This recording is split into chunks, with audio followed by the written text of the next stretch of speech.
Yo, what's up guys? And today, man, I'll be predicting the second round of the 2022 NBA playoffs. Honestly, should have done a video for round one, but hey, we are here now with the round two predictions, and I cannot wait for this, as the first round honestly was very good.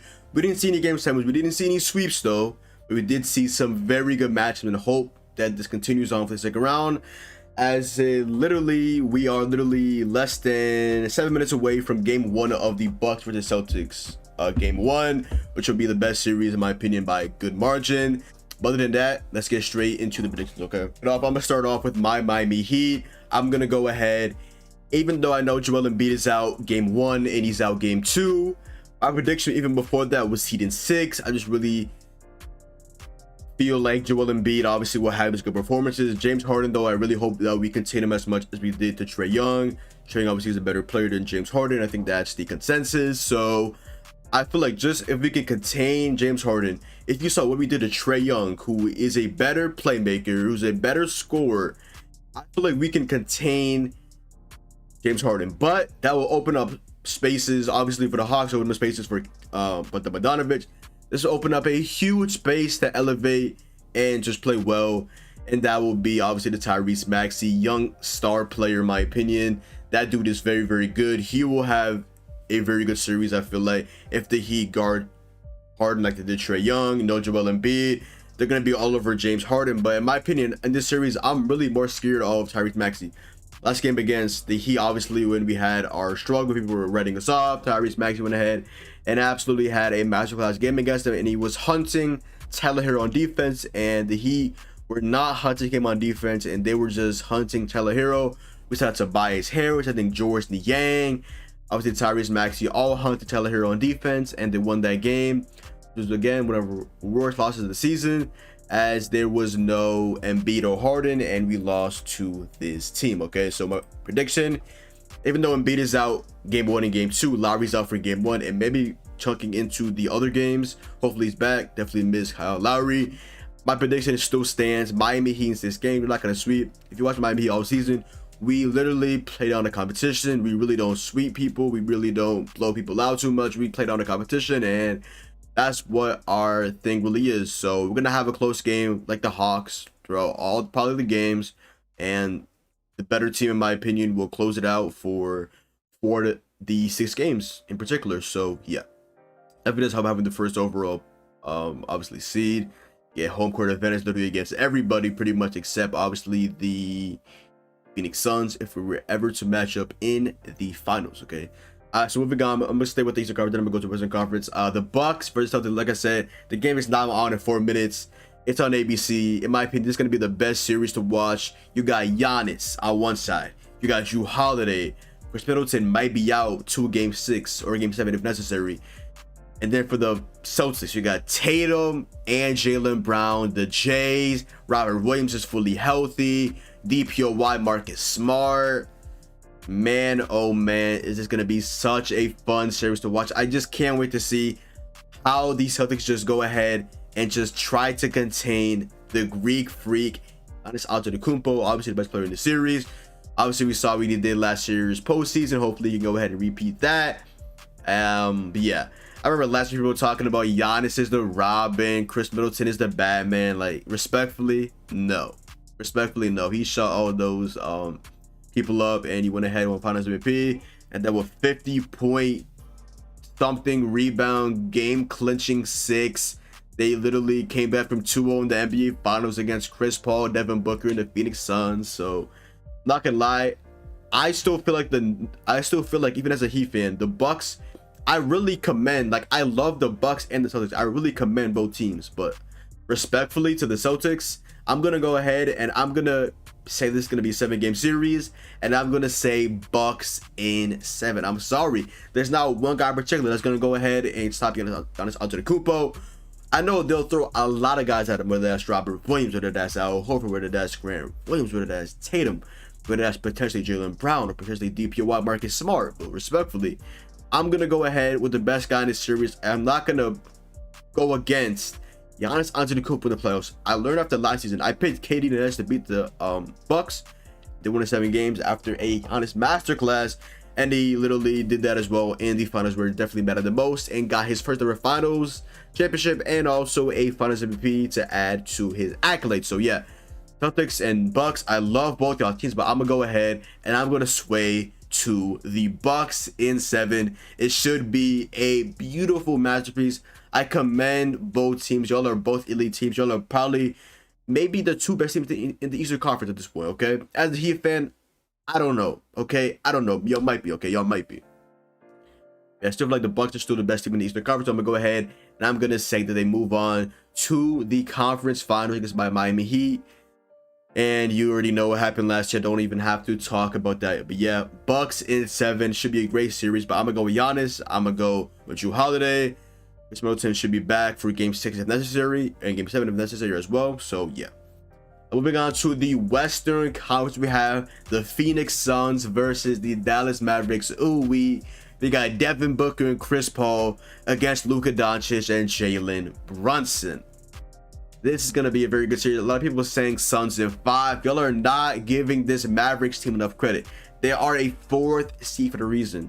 They went ahead and traded away Dinwiddie. They went ahead and traded for Dinwiddie. They traded away Porzingis. They got Davis Bertans back for a reason.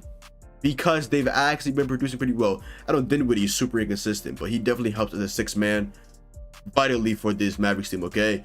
The Suns team, obviously, they just went to the brink over the Pelicans in 6 games. They honestly almost lost the Game 6. The game management wasn't as good as it was late game. Chris Paul obviously shot 14 for 14 with 33 points. The point guard did his thing. I'm gonna go ahead and I'm gonna say this series is gonna be very, very good. I'm gonna say it's gonna be Suns in 6, and the Suns again will be back-to-back years in the conference finals, as well as the Bucks. So yeah. I just really think Luka's going to steal a couple of games. Jalen Brunson's going to have his games. Obviously, for the most part, they're going to have Mikal Bridges guarding, obviously, Luka Doncic. But obviously, as you know, nobody can stop Luka. They can sort of contain Luka, but they can't go ahead and just lock down Luka, okay? So, yeah. Obviously, we see what Mikal Bridges has done to Stephen Curry in the past. And Luka Doncic, obviously, he's like, what, 6'7", 6'8". So, definitely going to be tougher for Mikal Bridges to stop him. But definitely put my money on Luka Doncic winning a couple games, Jalen Brunson doing his thing, and the shooters for the Mavericks, the 3-and-D guys, the Jalen Brunson. The Dorian Finney-Smith, the Reggie Bullock, go ahead and hitting their shots when it matters. The fact that the Mavericks still don't have Tim Hardaway Jr. Like, I did not know that he had a season-ending injury, but he's really been out this whole entire time. So yeah. So yeah, my prediction: Suns in 6, Booker and CP3 are going to elevate their game. So is Mikal Bridges, 3-and-D, absolute just menace.